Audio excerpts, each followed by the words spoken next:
Salutations frères et sœurs, toujours le frère Zvonko dans la continuité des messages, toujours dans Bible, la Bible authentique,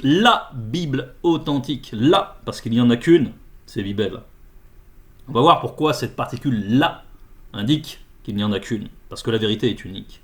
Dans Bible Kalatambale, nous allons aller dans Esombe, la juste doctrine. C'est au chapitre 51.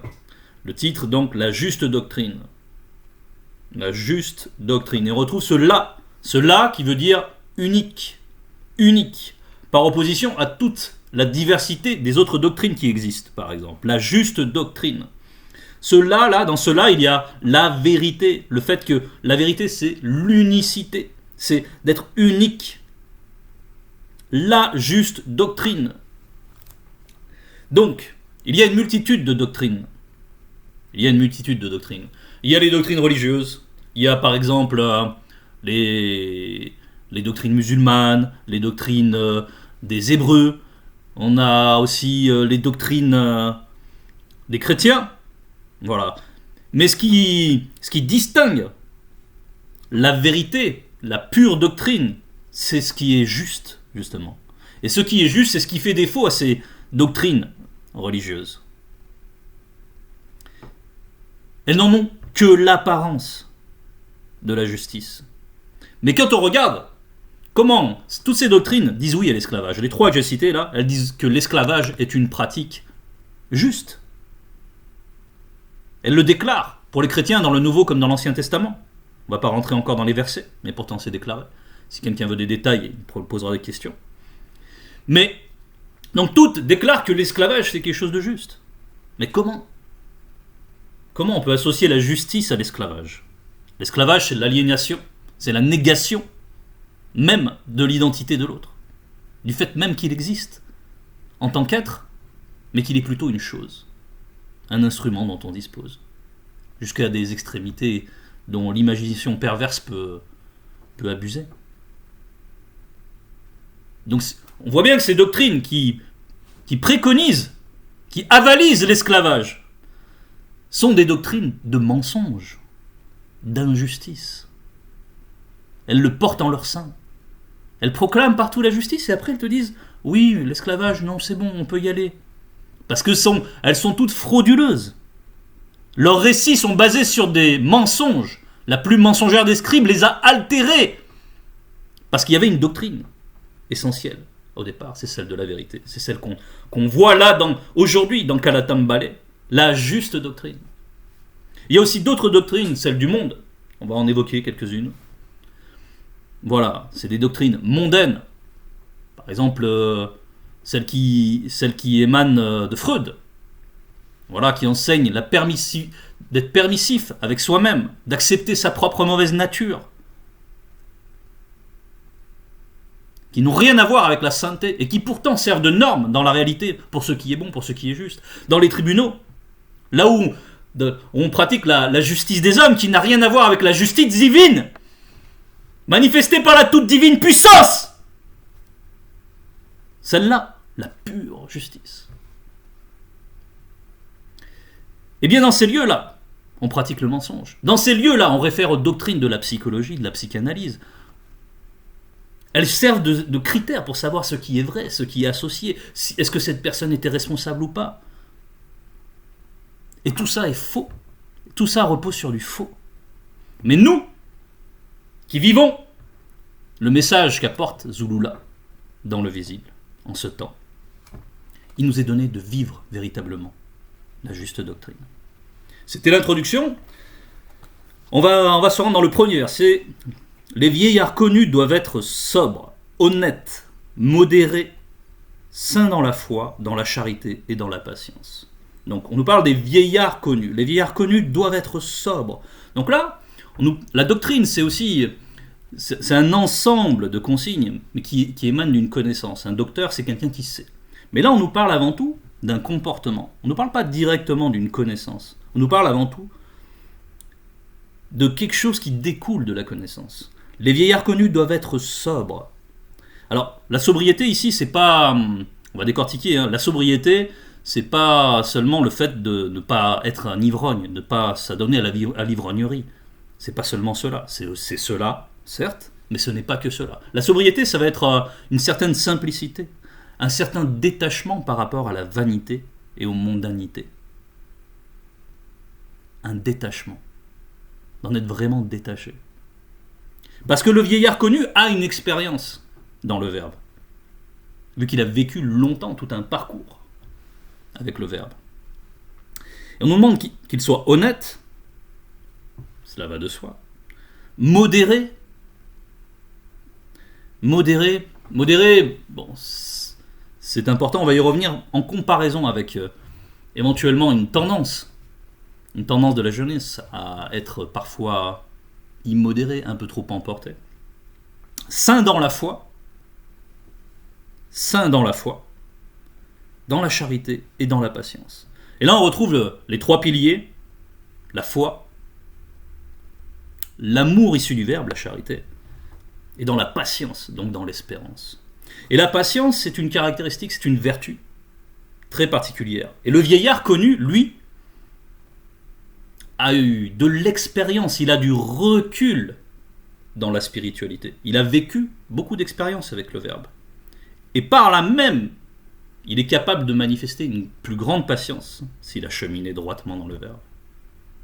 Et cette patience-là, elle a un grand prix. C'est une vertu qui est difficile à acquérir. Moi-même, j'ai du travail. C'est normal. Mais on y travaille avec le verbe. On y travaille. C'est justement, il faut mener le combat, il faut acquérir cela. C'est très important. Il y a eu des avancées, hein, mais c'est pas parfait encore. On est confiant malgré tout. On manifeste aussi, donc la foi. On est confiant dans le verbe. Pourvu qu'on mène le bon combat, le verbe sera là pour nous donner la victoire. Donc, on nous parle ici de ce qui doit être perceptible chez le vieillard connu. Ensuite, on nous parle au verset 2, les femmes âgées connues doivent aussi avoir l'extérieur qui convient à la sainteté. Donc, le aussi, c'est comme pour les vieillards connus, comme pour les hommes, doivent avoir aussi l'extérieur qui convient à la sainteté. Et on nous dit ensuite, n'être ni médisante, ni adonnée au vin.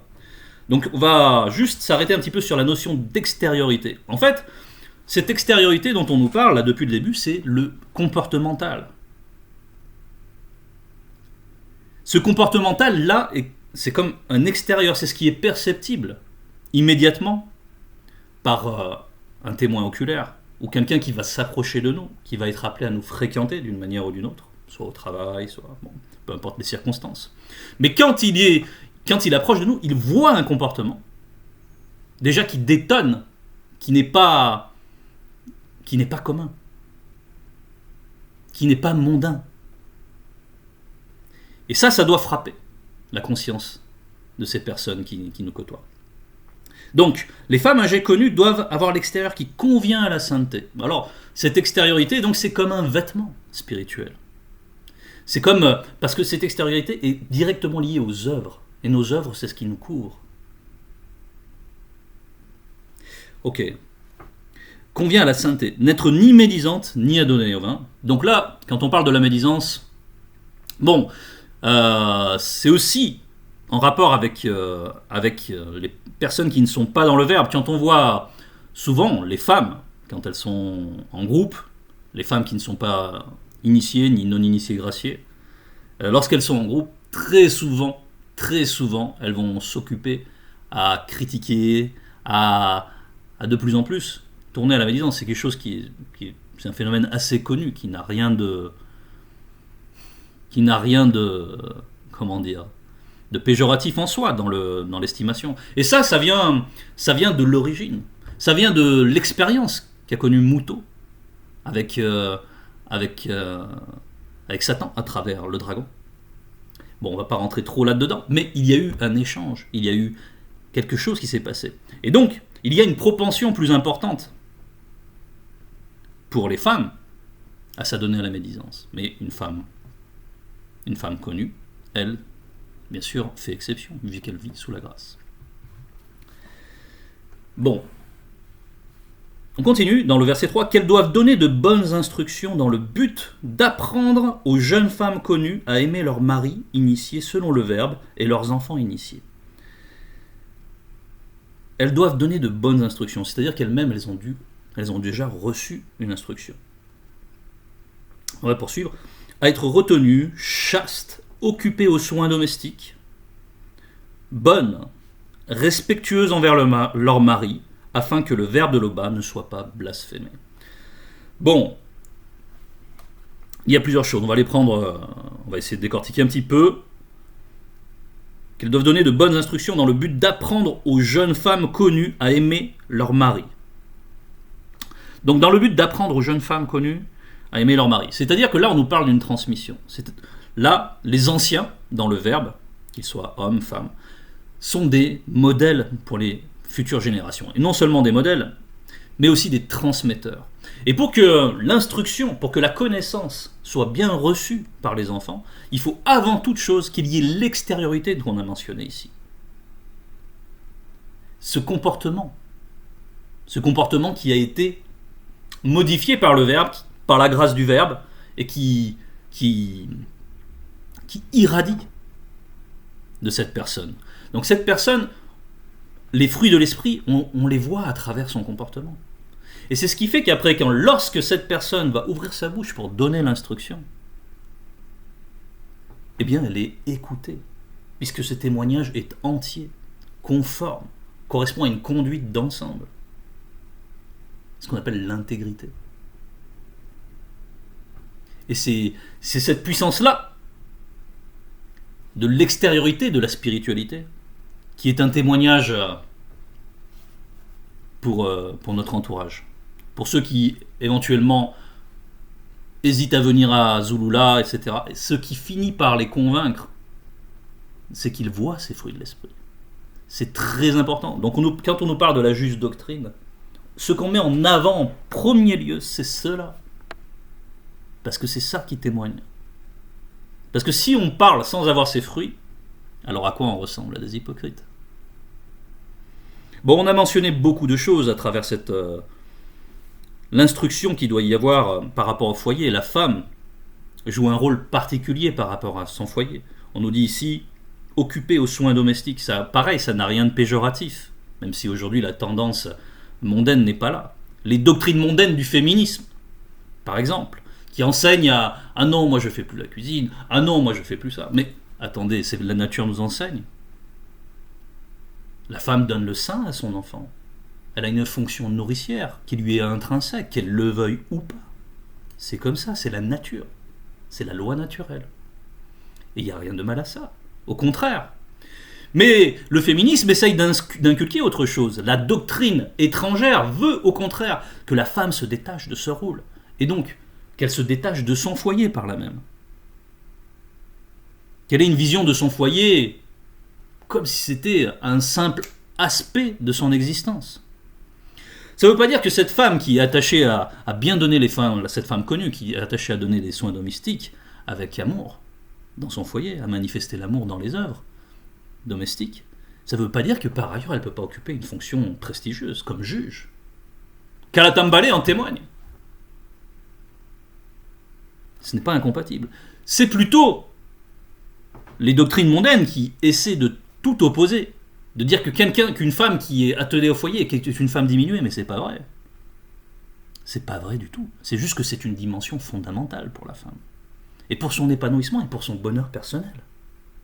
Nier cela, c'est se condamner déjà à être malheureuse.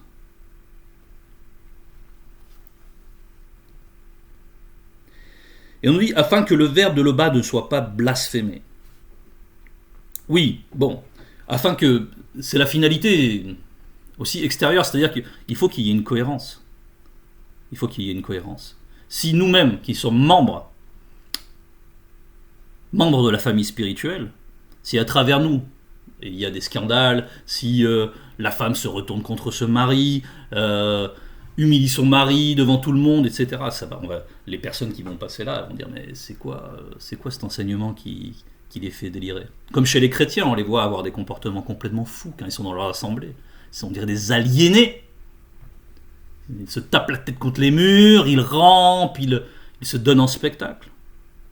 Mais quelqu'un qui a du bon sens, qui voit ça, il dit mais c'est qui ces fous? Bon, la spiritualité authentique, au contraire de la religion, doit être un témoignage et doit être une invitation. Donc c'est très important que nous vivions l'enseignement. Et c'est le fait de vivre l'enseignement qui produira cette extériorité. On va revenir là-dessus un petit peu plus tard, si le bas permet. Exhortez de même les jeunes gens connus à être modérés, vous montrant vous-même à tous égards des modèles de bonnes œuvres et donnant un enseignement pur et digne. Exhortez de même les jeunes gens connus à être modérés. On va aller dans Moulangwedi 11, verset 8, page 463, qui traite bien de ce qui est dit là dans ce verset. Moulangwedi, donc c'est Mon qui écrit. Il est dit, donc dans chapitre 11, verset 8, « Jeune homme, virgule, réjouis-toi dans ta jeunesse. Livre ton cœur à la joie pendant les jours de ta vigueur. Marche dans les voies de ton cœur et selon les regards de tes yeux. Mais sache que pour tout cela, le Verbe de l'Oba t'appellera en jugement. » Ici, ce n'est pas, on te dit pas, va, fais tout ce que tu veux et puis après tu passeras en jugement. C'est pas du tout ça. Ça, ce serait ce serait un profane qui viendrait dans ce verset et qui dirait, qui dirait du n'importe quoi. Non. Ici, on nous dit, il y a une particularité chez les jeunes gens, c'est d'avoir une certaine fougue, d'avoir envie de profiter des choses du visible. Et c'est bon de le faire, mais dans une certaine mesure. Cette mesure, c'est la loi, les lois du Verbe, qui nous disent ce qui est bon pour nous et ce qui n'est pas bon pour nous. Quand on parle de modération, on parle d'être modéré, c'est d'avoir cette mesure. C'est-à-dire tu peux te donner, par exemple, à fond dans une passion, le passion du sport, etc. Mais attention. Ne va pas pour faire des performances utiliser quelque chose en nuisant à ton propre corps. Par exemple avec des produits dopants. Et ça, c'est un exemple parmi tant d'autres, mais ça peut être pour beaucoup de choses. Donc, c'est ce qui nous est dit là. Et au verset 9, toujours dans Moulangwedi, « Bannis de ton cœur le chagrin et éloigne le mal de ton corps. » Éloigne le mal de ton corps. Donc, dans cet exemple que je prenais du dopage. Voilà, il y a une mesure. Il faut enseigner l'enfant à propos de la valeur de son corps. Il faut l'enseigner à propos du Verbe. Il faut que ça, ce soit le noyau qu'il ait reçu dès le début et qui lui servira de référence. Et si ça reste toujours sa référence, il pourra s'adonner à tout ce qui lui plaît, mais selon le Verbe. Car la jeunesse et l'aurore sont vanité. La jeunesse et l'aurore sont vanité. Oui, par rapport ce qui va caractériser un vieillard connu, c'est que lui, il aura le recul, tout ça. Il aura pris sa part déjà de tout cela, du visible. Et là, avec l'âge, ce qui va prendre plus d'importance, c'est son aspiration par rapport au repos du Verbe. Il aura eu sa part déjà. Il aura été rassasié des choses du visible. Parce que c'est le Verbe qui donne cette jouissance à l'homme intègre dans la spiritualité. Il aura eu sa part. Il aura eu l'amour de sa femme, il aura eu un foyer, il aura vu grandir ses enfants, il aura mangé divers mets qui lui ont fait plaisir, il aura eu un toit, la tranquillité. Voilà, il a vu les choses du visible. Maintenant, il veut voir celles de l'invisible. Ok, on va continuer.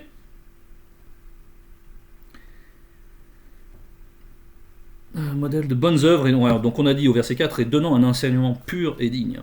Bon, on a vu que pour donner cet enseignement, il faut d'abord que les fruits de l'esprit soient perceptibles pour être un bon canal pour cet enseignement. Verset 5 est d'avoir une parole saine, irréprochable, afin que l'adversaire soit confus, n'ayant aucun mal à dire. L'adversaire, bon, c'est certes le monde occulte, ça peut être aussi des personnes qui sont sous l'inspiration du monde occulte, soit consciemment, soit inconsciemment, bon, la plupart du temps inconsciemment. Et donc, lorsqu'on vit vraiment cette spiritualité, ça va être très difficile d'arriver à nous pointer du doigt. Ça va être très difficile. Et souvent même, on le voit par exemple à travers Joe Kissabe, ceux qui conspirent créent des circonstances pour pouvoir mettre en accusation les personnes. Et finalement tout ça se retourne contre eux, parce que le verbe ne permet pas cela. Cela est dit par ailleurs, mais on ne va pas trop citer des versets. Toutefois, pour parler d'avoir une parole saine, irréprochable, on va aller dans Munanganda 3 verset 8, page 780. Munanganda 3 verset 8, qui nous dit: mais la parole de l'homme livrée à lui-même ne peut le sauver du châtiment divin. Elle est contradictoire et remplie d'anomalies. Et elle est un instrument utilisé pour donner une sentence de mort. Bon. On va s'arrêter surtout sur le fait qu'elle est contradictoire et remplie d'anomalies. Et là, on est en résonance avec le message du frère Jack, qui avait beaucoup insisté sur comment utiliser la parole, et faire très attention à ce qu'on prononce comme parole. Donc, le frère Jack avait mentionné le fait que, par exemple, ton oui doit être un oui, qu'un engagement, quand tu dis oui, c'est un engagement, quand tu dis non, c'est aussi un engagement. Quand tu sais pas, tu dis peut-être. Je vais y réfléchir dans le verbe, je vais méditer cela, et je reviendrai vers toi pour te donner une réponse. Ça, c'est possible. Mais une fois que tu dis oui, tu es engagé. Voilà, bon, ça, c'est des aspects qu'il a évoqués. Il en a évoqué d'autres. On nous parle ici des anomalies. Il avait donné un exemple, j'en donnais un autre. On a souvent l'expression être au courant. Je suis au courant que. Être au courant, ça veut dire quoi? Être sur du 220 volts. Mais ça ne veut pas dire d'être informé. Alors employons le terme informé. Ça peut paraître des choses bénignes, mais spirituellement ça ne l'est pas. Ce sont des choses, certes, qui peuvent paraître d'une moindre importance que de bien pratiquer ce qui est juste, etc. Mais ça aussi, ça fait partie de la juste doctrine. Et ceux qui recherchent la sainteté doivent être appliqués dans ce combat. Donc frères et sœurs, je vous exhorte à livrer le combat. C'est-à-dire que même si vous dites une expression qui n'est pas juste spirituellement, qui est donc une anomalie, il faut mener le combat en se reprenant, en disant non, c'est pas au courant, c'est informé. Non, c'est pas au courant, c'est informé. Et au bout d'un moment, le Verbe nous donne la victoire parce qu'il voit nos efforts. Il faut mener ce combat. C'est une clé de la sanctification. Il faut que notre parole soit pure.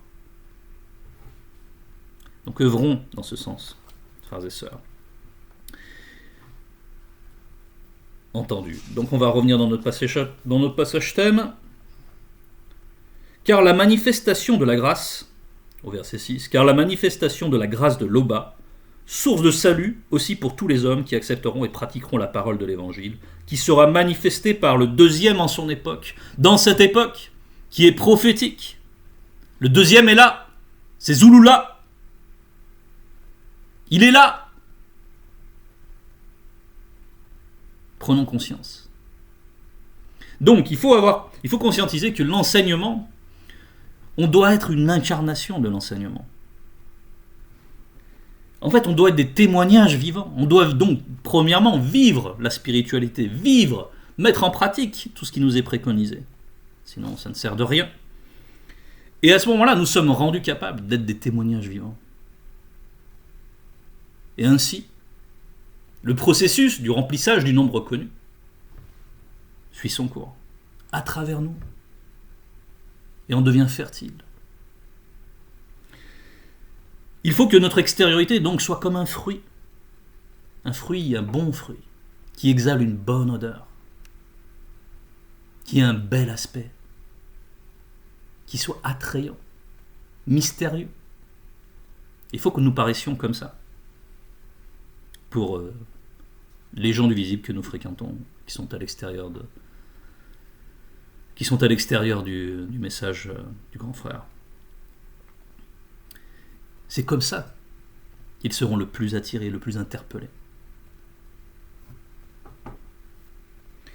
Et donc cette parole, verset 7, elle nous enseigne à renoncer à l'impiété et aux convoitises mondaines, et à vivre dans le siècle présent, selon la sagesse, la justice et la piété. Renoncer à l'impiété, bon, c'est renoncer à vivre uniquement pour soi, en niant l'existence même d'un créateur. Bon. Et aux convoitises mondaines, de renoncer aux convoitises mondaines. Les convoitises mondaines, ça va représenter, bon, déjà tout ce qui est interdit par le verbe, et les convoitises mondaines, ça peut aller on voit bien les usages des gens qui sont puissants dans ce monde. Beaucoup, ça donne à des travers particulièrement pervers, à des orgies, à toutes sortes de travers sexuels. Pour eux, c'est normal, c'est normal, puisqu'ils sont puissants, ils pensent qu'ils sont puissants, selon leur conscience, hein, parce qu'ils ont de l'argent en somme, hein, la plupart du temps, ou un peu de pouvoir politique, ou un peu de pouvoir de par leur fonction dans la société. Ils pensent que donc voilà, ils se comportent comme s'ils étaient pas saisissables par un jugement. Voilà. Et donc ils se laissent aller à toutes sortes de travers. Donc nous, on doit renoncer à tout cela, ça va là de soi. Et donc, c'est un peu le fond du message, et donc, ça doit irradier. Notre comportement doit irradier. C'est-à-dire qu'on doit, notre aura doit être comme une lumière. Doit être perceptible pour les gens qu'on fréquente. Mais c'est d'abord par les bonnes œuvres, par l'application de tout ce que nous préconise le Verbe. Verset 8, dites ces choses, exhortez et reprenez avec une pleine sagesse. Et ensuite on nous dit que personne ne vous méprise. Dites ces choses, donc là on est encore dans le témoignage. Dites ces choses, exhortez et reprenez, mais on nous dit avec une pleine sagesse. Avec une pleine sagesse. C'est-à-dire qu'il ne s'agit pas de dire à tort et à travers, c'est-à-dire peu importe les circonstances, peu importe qui j'ai en face de moi. Non, c'est pas comme ça. Il ne s'agit pas de témoigner. Vous savez, on a longuement insisté sur le fait que témoigner avec des personnes qui sont complètement charnelles, qui sont complètement dans les convoitises mondaines, mais on perd notre temps. On perd notre temps, on perd notre énergie, on s'attire des inimitiés, tout ça, inutilement. Inutilement. Puisque de toute façon, ils n'ont pas l'oreille attentive, les oreilles spirituelles pour entendre. Non, ça ne les intéresse pas, ils les bouchent. Donc, ici, avec pleine sagesse, ça veut dire avec discernement. Avec discernement. Ça veut dire aussi avec douceur, lorsqu'on va reprendre un frère ou une sœur, exhorter. Avec douceur, selon le protocole établi, qu'on nous parle tout de suite après dans le chapitre 52, mais qu'on ne va pas aborder là. Avec pleine sagesse. Que personne ne vous méprise. Toutefois, il va y avoir forcément des personnes qui sont livrées à la méchanceté, à la perversité, quand elles vont percevoir justement la spiritualité qui nous imprègne. Elles vont le ressentir même. Ça devient presque physique. Quand quelqu'un a en horreur quelqu'un, ça devient physique. Ils disent dans leur anomalie de langage, j'ai la chair de poule. Mais c'est la peau de poule. Donc ça devient physique. Il y a quelque chose il y a vraiment une haine qui s'instaure. Parce que quelqu'un qui a choisi vraiment la perversité, qui a choisi de vivre par le mensonge, forcément, elle ne pourra que nous haïr.